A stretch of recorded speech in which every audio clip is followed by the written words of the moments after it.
I remember a couple of years ago I was on a flight and I got home and realized I had left my Kindle on the airplane.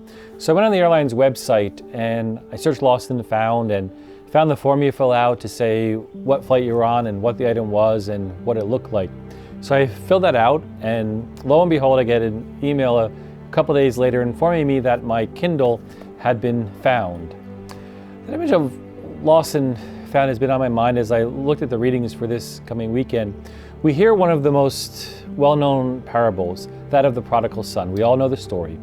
The one son wants his share of the father's inheritance, which he didn't ask for, because that means you're wanting to cut yourself off from your father. But the father gives it to him. And Jesus tells a story that he goes and he squanders it on reckless living. And he gets to the very depth of despair where he's there, and you can picture it sitting with the pigs in this filth. And he says, what am I to do now? Well, he says, well, I'll go home and I'll ask my father to hire me as one of his hands and I'll work in his fields. And so the son goes back home. And what's happening then? Well, it's no coincidence that the father is there waiting for the son. Probably did every day in this story. The desperation that's there, wondering when the son's going to come home. And the father sees the son coming and he welcomes him. He embraces him. I imagine there was lots of tears, lots of crying, lots of relief as well. He who had been lost now was found. It's really an image for the spiritual life, isn't it? Being lost and found. That's what life is for us a lot. The son wants to just go home. The father desperately wants him to come home. Lent is a time to come home. It's a time to get back to what's important. It's a time to seek our God with our heart, soul, and mind. I think God is that Father who waits for us, and when we come home, no matter what we've done, there is great rejoicing. The finest robes are put on us, the fancy ring, a great feast is thrown for us. Why? Because we come to our senses, we come home.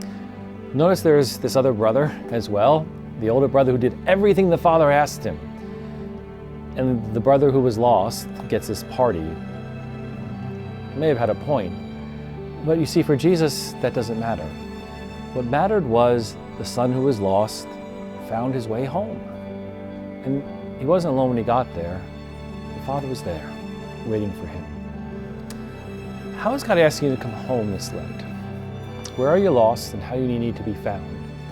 I think in order to be found, we just got to have a heart that's open enough to the Father's welcome. That's open enough to how God is working in us. So we can really have this conversion of heart and mind this Lent. Don't forget where we're being led. We're being led to that font of baptism. And part of that is this idea of homecoming. Listen anew this Sunday to that story of the prodigal son. How do you see yourself in these characters that Jesus tells us in this story? Come home. Be found this week.